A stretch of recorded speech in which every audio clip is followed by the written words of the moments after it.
En varias ocasiones en los últimos meses, Marco Rubio ha mencionado las experiencias de Polonia y la actual República Checa, antigua Checoslovaquia, como referentes de lo que debería ser un proceso de transición a la democracia desde un sistema comunista autoritario para Cuba y Venezuela. Sin embargo, en el caso concreto de Cuba, hay una serie de diferencias importantísimas que yo quiero señalar. La primera es que en Polonia y en la antigua Checoslovaquia existía un alto nivel de organización de la disidencia en 1989 cuando inician estos procesos. En el caso de Polonia estaba la plataforma sindical Solidaridad, que agrupaba a unos 10 millones de polacos, es decir, a la cuarta parte aproximadamente de la población del momento, y venía trabajando desde 1980. ¿Qué significa que venía trabajando? Que venía convocando a huelgas, a manifestaciones, que venía convocando a la población, que venía movilizando, que tenía fuerza política, que tenía autoridad, que tenía liderazgo. Y llegó un momento en que el gobierno comunista se dio cuenta de que tenía que sentarse a negociar con Solidaridad. Y Solidaridad se sentó a negociar con el gobierno comunista. Pero no solo eso. Y antes de contar la otra parte, voy a ir para el caso de Checoslovaquia. La historia fue un poco diferente, pero tuvo también muchos puntos en común. La historia comienza, porque obviamente nada comienza en ese punto, todo es resultado de un proceso, pero la transición se ubica específicamente en noviembre de 1989 con unas protestas estudiantiles que conmemoraban el cierre de universidades por el nazismo en el inicio de la Segunda Guerra Mundial. Y estas manifestaciones son reprimidas. 2 días después de esas manifestaciones que tuvieron la participación de miles de estudiantes y donde no hubo ningún muerto, aunque sí fueron reprimidas, surge Foro Cívico, una organización que es liderada por Václav Havel. Václav Havel no estaba en Praga en el momento de las protestas estudiantiles, pero enseguida se traslada para Praga cuando ve lo que está pasando y crea esta organización Foro Cívico y se vuelve un líder de ese contexto. En 42 días, apenas, luego del inicio de esas manifestaciones, Václav Havel estaba al frente del gobierno, como presidente, como primer ministro estaba alguien del gobierno comunista, un líder comunista. Y en el caso de Polonia sucedió diferente. Lograron que un primer ministro fuera de la oposición luego de una serie de elecciones y que quedara en la presidencia alguien del Partido Comunista, del bloque comunista. Aquí surge una diferencia también importantísima. En ambos casos, la disidencia de Polonia y la disidencia de Checoslovaquia estuvieron dispuestas a negociar con el gobierno comunista. Y no solo a negociar con el gobierno comunista, sino también a gobernar con el gobierno comunista. Porque en el caso de Polonia, cuando empiezan las negociaciones con el gobierno comunista, también en 1989, en febrero de 1989, lo que se logra es que en junio, unos meses después, se realicen unas elecciones para incluir a representantes de Solidaridad en el Senado y en el Parlamento. Pero en el Parlamento solo hasta 35% de los puestos iban a ser sometidos a elecciones. La otra gran mayoría iba a quedar bajo el mando de la facción comunista, del gobierno comunista. Y en ese momento el líder principal, no el único, de Solidaridad, Lech Walesa, accedió a eso. Y aquí surge una pregunta importantísima para nosotros los cubanos, que constantemente decimos, o una parte de nosotros, no voy a generalizar, que con la dictadura no se puede negociar. ¿Estaríamos nosotros dispuestos ya no solo a negociar, sino también a gobernar con personas que han sido parte de la estructura del poder en Cuba, para al menos organizar la transición, que fue lo que pasó en Polonia y lo que pasó en Checoslovaquia, y es lo que está mencionando una y otra vez Marcos Rubio. Es una pregunta que tenemos que hacernos. Aquí viene otro punto importante, quizás la tercera diferencia. Los líderes, en el caso de Checoslovaquia y de Polonia, estaban en el país. Los que impulsaron ese proceso de transición, en el caso de Checoslovaquia desde Foro Cívico, en el caso de Polonia desde Solidaridad, estaban en el país. Y Václav Havel tenía ya una legitimidad importante de muchos años de defensa de los derechos humanos, de disidencia, de activismo político. No era un desconocido para nada. Por eso logró también, en ese contexto específico de protestas estudiantiles, erigirse como líder. Los dos procesos tuvieron cursos distintos, tiempos distintos. El de Checoslovaquia fue quizás más rápido porque las elecciones libres se celebraron más temprano.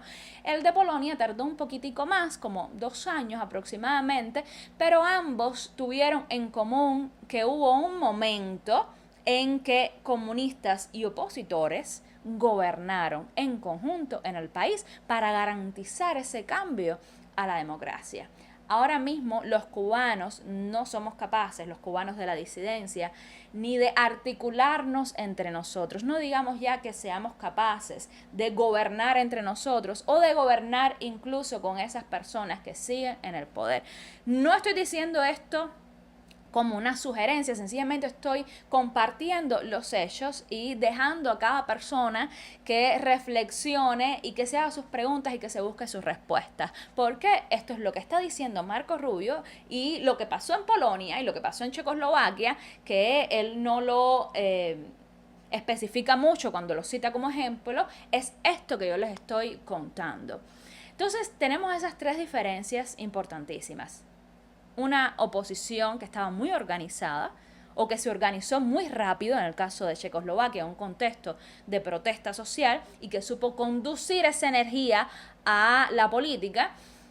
Liderazgo importante que estaba dentro del país y una disposición ya no solo a dialogar con la dictadura, sino a negociar con la dictadura, a gobernar con la dictadura y también a ofrecer una salida del poder pacífica. Yo creo que un gran desafío en estos momentos para los cubanos que queremos un cambio en Cuba es entender que ahora mismo no podemos fajarnos, y yo siempre uso ese ejemplo porque me parece muy ilustrativo, por dónde vamos a colocar un jarrón con flores. ¿En qué mesa? ¿En qué parte de la casa? Porque ahora mismo nosotros no tenemos casa. Nosotros primero tenemos que construir esa casa, tenemos que comprar esa casa, tenemos que lograr esa casa y luego, una vez que tengamos una casa, es decir, un país para todos, un país con democracia, pues entonces tendremos los mecanismos democráticos para decidir dónde va ese jarrón. Quizás un tiempo va encima de la mesa del comedor, quizás durante otro tiempo va encima del refrigerador. En el caso de Solidaridad, volviendo a Polonia, luego de que se logra esta transición, Solidaridad se fragmenta, imagínense, eran 10 millones de personas, en muchos partidos y surgen partidos de todas las corrientes políticas. Pero en ese momento Solidaridad entendió que para lograr una participación de todas esas corrientes políticas en el gobierno tenía que unirse. Y es algo que nosotros no hemos entendido. Nosotros vivimos peleando de manera irreconciliable, que no es que no debatamos porque el debate es saludable, pero vivimos fracturados de maneras terribles, de maneras contraproducentes, por diferencias que una vez que tengamos democracia, una vez que tengamos país, vamos a poder resolver por vías democráticas. Y yo creo que aquí nosotros tenemos el reto ya no solo de convocar masivamente desde nuestra plataforma, desde nuestra organización, desde nuestro partido, desde donde sea que estemos haciendo política, a que se nos sumen.